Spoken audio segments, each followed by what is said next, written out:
suffering from such a long period and to no benefit, like she's having so much of medicines and all, like glucosamine regularly she's having, but to no effect. So what would you suggest? कोई और major medical illness तो नहीं हुई इनको जिसके लिए लंबे समय के लिए हॉस्पिटलाइज होना पड़ा हो?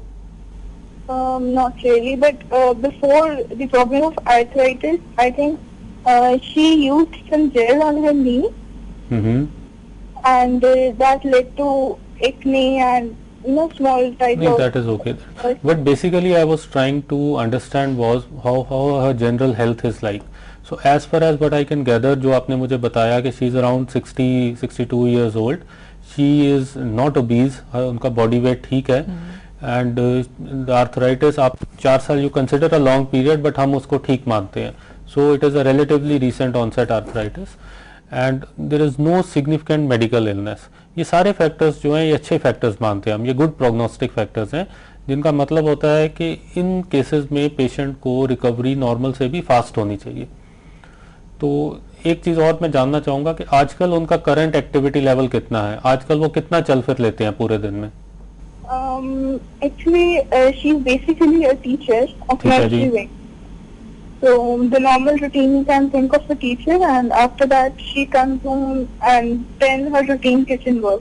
नहीं, जो मुझे अब तक गगन जी आपकी बातों से लगा ना, इनको अर्ली ग्रेड 4 आर्थराइटिस है, जिसका मतलब होता है कि अब वो स्टेज है जिसमें कार्टिलेज की प्रोटेक्टिव लेयर खत्म हो चुकी है, लेकिन अभी कोई कॉम्प्लिकेटिंग फीचर्स नहीं आए हैं. तो मैं रिकमेंड करूंगा कि इनको एक ऑर्थोपेडिक सर्जन से इवेल्युएट होना चाहिए, एक नी रिप्लेसमेंट यूनिट में इवेल्युएट होना चाहिए. हमें ऑब्जेक्टिवली देखना है कि जो हमें आपकी बातों से लग रहा है क्या एक्सरे पे भी वो सेम चेंजेस हैं. अगर वो एक्सरे पे भी सेम चेंजेस हैं तो इनको बहुत ज़्यादा फ़ायदा मिलेगा नी रिप्लेसमेंट से. और इनका जिस तरह का प्रोफाइल आपने मुझे बताया, ये प्रोफाइल बड़ा सेफ प्रोफाइल है. सो इनको कोई इसमें रिलेटिवली बड़ी लो रिस्क सर्जरी होगी इनके लिए, अगर इनको हम डिसाइड करते हैं सर्जरी के लिए. जी गगन, आई होप आपके सवाल का जवाब आपको मिल गया. डॉक्टर साहब, हमारे पास बहुत सारे ईमेल्स आए और लार्जली सब एक ही बात जानना चाहते हैं कि खर्चा कितना होता है इसमें.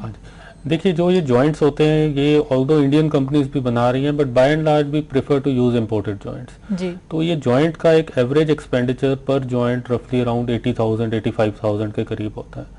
प्लस अगर आप मेडिसिन वगैरह मिलाओ तो एक जो बेसिक कॉस्ट है वो रफली 2.25 लाख के करीब होती है दोनों घुटनों की. ओके. ऑल्दो ये बड़ा वेरी करेगा कि हॉस्पिटल टू हॉस्पिटल. जी. एक अच्छे प्राइवेट हॉस्पिटल में ये तकरीबन 3 लाख के करीब खर्चा होगा, एक अच्छे गवर्नमेंट हॉस्पिटल में तकरीबन 2.5 लाख के करीब खर्चा होगा इसका. और हर एक गवर्नमेंट हॉस्पिटल में ये फैसिलिटी अवेलेबल है? नहीं, सिर्फ जो मेजर इंस्टीट्यूट्स हैं वहीं पे ही फैसिलिटीज अवेलेबल है. और नी रिप्लेसमेंट एक इस तरह की सर्जरी है जिसमें हम मानते हैं कि ये एक बड़े सेटअप में हो तो बेटर है, बिकॉज ये एल्डरली लोगों में हमने करनी है सर्जरी. इसमें हमने एक ही चीज़ का ख्याल रखना है कि जख्म इन्फेक्ट ना हो. जी. और बाय एंड लार्ज एल्डरली लोगों को कुछ हद तक हार्ट की और ये सब प्रॉब्लम्स होती हैं. अगर किसी को डायबिटीज हो तो? देखिए, डायबिटीज बड़ा कॉमन है इस उम्र में. हमारे अगर हम 40-50% सर्जिकल पेशेंट जो है वो डायबिटिक हैं. तो उनमें हमें होता है कि जिस विंडो पीरियड में हम सर्जरी कर रहे हैं उस टाइम हम शुगर को ठीक कंट्रोल में रखें. उसके लिए हॉस्पिटलाइज होते ही पेशेंट का रैंडम स्केल के अकॉर्डिंग उनका इंसुलिन चार्ट शुरू हो जाता है. तो उनकी शुगर के अकॉर्डिंग उनको इंसुलिन की डोज हम देते रहते हैं. और हम initial 1 week 10 days of surgery उनकी शुगर को एकदम कंट्रोल में कर लेते हैं, ताकि उसमें रिस्क ऑफ इन्फेक्शन मिनिमम हो. क्योंकि डायबिटीज में हीलिंग की ही ज्यादा इशू. हाँ जी, बट जितना लोगों को एक डर है डायबिटीज का, विद करंट मेडिसिन वो लार्जली अनफाउंडेड है. ओके. हम शुगर को बड़ी अच्छी तरीके से कंट्रोल में कर लेते हैं मेजॉरिटी पेशेंट्स में. और आप कुछ टिप्स देना चाहेंगे जॉइंट्स की बेटर हेल्थ के लिए? देखिए, मैं कहना चाहूंगा उन लोगों को जो कि अपने 40s 50s में है, बिकॉज ये प्री आर्थराइटिक एज है. ये वो उम्र है जिसमें अगर आप अपने जॉइंट्स का ख्याल रखोगे, बॉडी वेट का ख्याल रखोगे, तो आप काफी हद तक आर्थराइटिस को अवॉइड कर सकते हो. इस स्टेज पे लोगों को एक अच्छा एक्टिव लाइफस्टाइल अडॉप्ट करना चाहिए, एक बैलेंस डाइट लेनी चाहिए और डेली अपना एक फिक्स्ड एक्सरसाइज रूटीन रखना चाहिए. डाइट में क्या ध्यान रखना चाहिए? High protein? नहीं, basically what we want is कि आपका वेट ना बढ़े. तो फैटी चीजें अवॉइड करो आप. वो तो वैसे भी 40s के बाद वैसे भी आपके कार्डियक पॉइंट से, हार्ट के पॉइंट से आपको अवॉइड करनी चाहिए. जी. सेकंड, उन लोगों के लिए जिनको अभी अर्ली आर्थराइटिस है, जो कि 50s-60s में है, ये वो उम्र है जिसमें आप अब टोटली तो नहीं बच सकते आर्थराइटिस से, बट आप इसकी प्रोग्रेशन को कम कर सकते हो, इसकी सफरिंग को कम कर सकते हो. उसके लिए आप एक अपने ऑर्थोपेडिक सर्जन जो भी आपके आसपास हो उनके रेगुलर फॉलोअप पे रहो, वो आपको आपकी बीमारी की स्टेज के हिसाब से आपको उस ट्रीटमेंट पे रखेंगे। अर्ली स्टेज पे आपको कोई फिजियोथेरेपी, कोई कार्टिलेज सप्लीमेंट्स पे रखेंगे, और अगर आपके डॉक्टर को लग रहा है कि अब बीमारी एडवांस हो गई है तो आपको एक ठीक टाइम पे अपनी सर्जरी करानी चाहिए। जो हम कॉम्प्लिकेशंस और ये सब चीज़ों की बात करते हैं, ये ज़्यादातर उन लोगों में होती हैं जिनमें निगलेक्ट हो जाता है आर्थराइटिस। ज़्यादातर वो लोग जो कि कुछ 5-6 सालों से पूरा नहीं चल पा रहे हैं, उन पेशेंट्स में हमेशा हार्ट का रिजर्व भी कम होता है, किडनीज का रिजर्व भी कम होता है, और जॉइंट्स की पोजीशन भी खराब होती है। पर हम ब्रिस्क वॉक की बात करें, it's like beneficial for arthritis के पेशेंट्स को, उससे चला ही नहीं जाता है। बिल्कुल बिल्कुल। देखो, अगर हम वेस्ट में, जैसे मेरी मेजर एजुकेशन वेस्ट में थी, तो हम मानते थे कि अगर कोई 40-45 मिनट बिना सिग्निफिकेंट पेन किलर के सैर नहीं कर पा रहा है तो उसको सर्जरी की जरूरत है। ओके। तो हम यहाँ पे अपनी प्रैक्टिस में तो बहुत एडवांस्ड आर्थराइटिस देखते हैं। एक डेवलप्ड कंट्री में, डेवलप्ड वर्ल्ड में तो इतना एडवांस होता ही नहीं आर्थराइटिस। हमें प्रोक्रास्टिनेट करने की आदत है ना, वी कीप डिलेइंग, जब तक डिले हो सकता है कर एक लो। और भी हमारा एज अ जनरल पॉपुलेशन, हमें एक डर है सर्जरी से, एक फोबिया है सर्जरी का, जबकि सर्जरी बहुत ही सेफ है अगर वो ठीक टाइम पे की जाए। जी। अभी वक्त है एक और छोटी सी ब्रेक का। डॉक्टर हरसिमरन से चर्चा जारी रहेगी एक ब्रेक के बाद। हेल्थलाइन में एक बार फिर आपका स्वागत है। हमने डॉक्टर हरसिमरन से जाना कि नी रिप्लेसमेंट थेरेपी से आर्थराइटिस की तकलीफों से छुटकारा पाया जा सकता है। अब हम आपके सामने रीमा वसुंधरा का केस रख रहे हैं। रीमा करीब 22 सालों से व्हीलचेयर को कन्फाइंड थी, फिर इन्होंने नी रिप्लेसमेंट सर्जरी करवाई और अपने पैरों पर वापस से खड़ी हुई। आइए उन्हीं से सुनते हैं उनकी मिरेकुलस स्टोरी ऑफ रिकवरी। जब मैं मैट्रिक में पढ़ती थी तब मुझे ये आर्थराइटिस हुआ, रोमेटॉइड आर्थराइटिस, और उसकी वजह से मुझे नीज जो है मेरे घुटने ख़राब हो गए और काफ़ी जल्दी एक फ़िक्स पोजीशन पे आ गए। 90 एंगल के फिक्स थे बिल्कुल, ना मैं उन्हें पूरी तरह से खोल सकती थी, ना बंद कर सकती थी, ना सीधी खड़ी हो सकती थी। ये मुझे काफ़ी सालों तक रहा।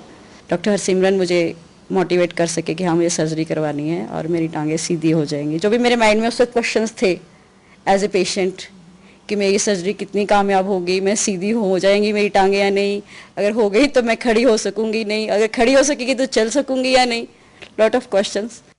मैंने करवाई 7 मार्च 2010 में। 15-20 दिन में मैं पूरी तरह से चलने फिरने लायक हो गई थी। वो तो हॉस्पिटल से जब वो डिस्चार्ज करते हैं तभी हो जाता है, लेकिन आम एक नॉर्मल घर में छोटे मोटे अपने काम करना वो मैंने शुरू कर दिया था। लेकिन अब उसमें काफ़ी बेटर हो गया है, एक बेटर लाइफ हो गई है। पहले तो मैं खड़ा होना भी मुश्किल था जहाँ, तो वहाँ अब मैं थोड़ा चल फिर भी लेती हूँ, बेटर अपना चल फिर लेती हूँ। जो भी कहीं जाना है, मुझे पहले डिपेंडेंट होना पड़ता था किसी ना किसी पे, जहाँ मैं सोच ही नहीं पा रही थी कि मेरी टांगें सीधी भी हो जाएंगी जो फिक्स है नीज से, वहाँ चलना तो वाकई ही मुझे बहुत बहुत आज भी मतलब वो मुझे लगता है कि हाँ बहुत बड़ी बात है कि मैं चल रही हूँ। प्रॉब्लम्स फेस नहीं करनी पड़ती हैं सर्जरी के बाद। ये हमारे सबके जो होता है ना पेशेंट्स के माइंड में होता है कि नहीं वो पता नहीं चल सकेंगे या नहीं, ठीक से बैठ सकेंगे या नहीं, ऐसा कुछ नहीं होता। डॉक्टर साहब हमें इस पेशेंट के बारे में कुछ बताइए प्लीज़। देखिए जी, Miss Reema Vasundhara around 45 year old और बड़ी पॉजिटिव फ्रेम ऑफ माइंड के, बड़ी प्लेजेंट लेडी हैं। अनफॉर्चुनेटली इनको रूमेटॉइड आर्थराइटिस हुआ, जो मैंने शुरू में बताया था कि ब्लड बॉर्न गठिया जिसको हम कह देते हैं।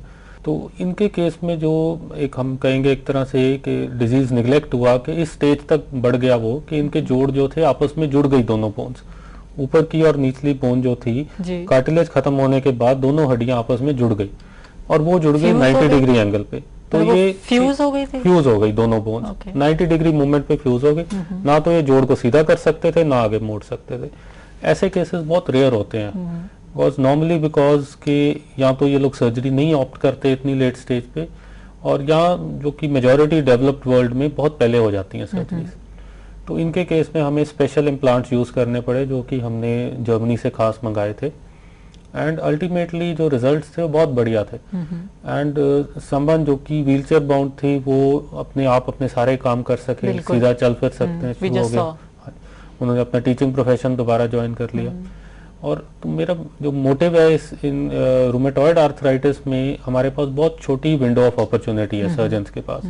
एक स्टेज के बाद अगर एक स्टेज से ज्यादा बीमारी हो जाए, आपकी टांगे टेढ़ी हो जाए एक स्टेज से ज्यादा, तो हमारे लिए सर्जन उसको ठीक करना बहुत मुश्किल हो जाता है। ओके। रूमेटॉइड आर्थराइटिस के पेशेंट्स खासकर उनको बहुत ठीक टाइम पे ऑपरेशन होना चाहिए उनका। हमने नीज की like we spoke about hope for the degenerative knees, इसका इफेक्ट कितनी देर तक रहता है? देखिए, जो एवरेज लाइफ स्पैन हम एक्सपेक्ट करते हैं मॉडर्न जॉइंट्स में, वो अगर आपका बॉडी वेट ठीक है तो एटलीस्ट 15-20 ईयर्स हम एक्सपेक्ट करते हैं। ओके। नॉर्मली क्या होता है, जो बोन है उसके साथ हमने ये मेटल की कैप्स डाल दी। ये एक आर्टिफिशियल मटेरियल है, जिस तरह कोई नई मशीनरी है उस तरह टाइम के साथ इसने थोड़ा थोड़ा वियर आउट हो जाना है। बट अगर 15-20 साल के बाद ये वियर आउट हो जाता है तो हम इसको बदल के नया इम्प्लांट डाल सकते हैं। ओके। तो जो एक नॉर्मल गलत परसेप्शन है लोगों को कि घुटने की सर्जरी एक ही बारी होगी, जब ये इसका लाइफ स्पैन खत्म हो गया तो दोबारा नहीं हो पाएगी, वो गलत है। ओके। हम हर महीने में कुछ लोग 4-5 पेशेंट्स ऐसे जरूर होते हैं जिनका कि हम उसके जॉइंट की लाइफ खत्म हो चुकी है और हम नया जॉइंट डाल रहे हैं। हमने बात की कि हम इनको इम्प्लांट्स को इंपोर्ट करते हैं, तो टाइम गैप क्या रहता है बिटवीन जब पेशेंट आपके पास आता है पहले एंड सर्जरी? आजकल तो जी हर बड़े हॉस्पिटल में इनका पूरा स्टॉक मेंटेन्ड होता है। तो पेशेंट को कोई वेटिंग टाइम साइज वेरी नहीं करता पेशेंट? हमारे पास रेंज होती है इनके साइजेस की। जो ये जॉइंट्स होते हैं ये हमारे पास right from size 1 to size 8 इस तरह के छोटे छोटे वेरिएशन में हमारे पास साइजेस होते हैं। आजकल हमारे पास कंप्यूटर नेविगेटर टेक्नोलॉजी है जिससे कि हम ऑन टेबल बेस्ट साइज जो इनको पेशेंट को फिट आ रहा है वो सेम यूज कर सकते हैं। और कुछ पेशेंट्स के लिए हमारे पास ये भी अपॉर्चुनिटी है कि हम उनका सीटी या एमआरआई अमेरिका भेजें और वहां से उनके साइज के इंस्ट्रूमेंट्स बन के आए। ऑल्दो इम्प्लांट तो फिर भी वही है जो शेल्फ पे हमारे पड़े हैं, बट उनके लिए हम कस्टम मेड इंस्ट्रूमेंटेशन भी मंगा सकते हैं। तो वो तो I will not go into technical details कि किनको जरूरत है, बट मेजॉरिटी पेशेंट्स को नहीं जरूरत होती कस्टम मेड। तो कभी आपको ऐसा कुछ एक्सपीरियंस हुआ है कि आपको एक पेशेंट को या उसके फैमिली मेंबर्स को मोटिवेट करना पड़ा हो to go in for surgery? बिल्कुल, हमें तो on a daily basis patients को मोटिवेट करना पड़ता है। तो आप कैसे करते हैं वो? आजकल जो मैंने सबसे आसान तरीका ढूंढा है कि मैं पेशेंट्स को उनके शहर में या उनकी लोकेलिटी में जो पेशेंट्स हैं उनके डाटा बैंक से नंबर दे देता हूँ। और इतने सारी सर्जरीज हो रही हैं तो सारी सर्जरीज होंगी रफली हर पंजाब के हर मेजर शहर में, या मैं कहूँगा हर मेजर कॉलोनी में हमने किसी ना किसी का ऑपरेशन किया हुआ है। तो लोगों को हम उस डाटा बैंक में से उनके नेबरहुड में जिसका ऑपरेशन हुआ उसका कांटेक्ट दे देते हैं, और पेशेंट से बेटर उनको कोई और मोटिवेट नहीं कर सकता। बिल्कुल, वही रीमा जी भी बता रही थी। हाँ जी, बिल्कुल बिल्कुल। ठीक है डॉक्टर हरसिमरन, आपने अपने कीमती शेड्यूल में से हमारे लिए टाइम निकाला, उसके लिए thank you very much. Thank you Ritu ji. मैं I would like to thank Day and Night channel, उन्होंने इतना इन्फॉर्मेटिव प्रोग्राम शुरू किया, और as for a general population मैं उनको कहूँगा कि अब हम टाइम आ गया है कि हम वेस्ट के साथ भी स्टेप टू स्टेप मैच करें जी। जो सर्जरी का या जो करेक्ट ट्रीटमेंट का एक फोबिया है वो काफी हद तक हमें पीछे खींच रहा है जी, उसको ओवरकम करने का टाइम अब आ गया जी। Thank you so much. Thank you. तो आपने जाना कि कैसे एक ऑपरेशन से आर्थराइटिस जैसी तकलीफदेह बीमारी से हम निपट सकते हैं। बहुत ही सिंपल सी बात है, जब आपके पास समस्या का समाधान है तो आप बेकार में दर्द को क्यों सहना चाहते हैं। अगर आपकी सेहत से जुड़ी कोई समस्या है जिसके बारे में आप हमसे जानकारी चाहते हैं तो आप हमें इस पते पर ईमेल कर सकते हैं। हमारा पता है healthline@dayandnightnews.com, और आप हमें फोन करके भी अपनी हेल्थ से जुड़ी समस्या बता सकते हैं। हमारा फोन नंबर है 0172-504-3734। हमारा नंबर आप अपनी टीवी स्क्रीन पर भी देख सकते हैं। और फिलहाल अभी के लिए हेल्थलाइन में बस इतना ही। अगले हफ्ते हम फिर हाजिर होंगे एक नई बीमारी के बारे में आपके सवालों के जवाब लेकर। तब तक के लिए नमस्कार एंड स्टे हेल्दी।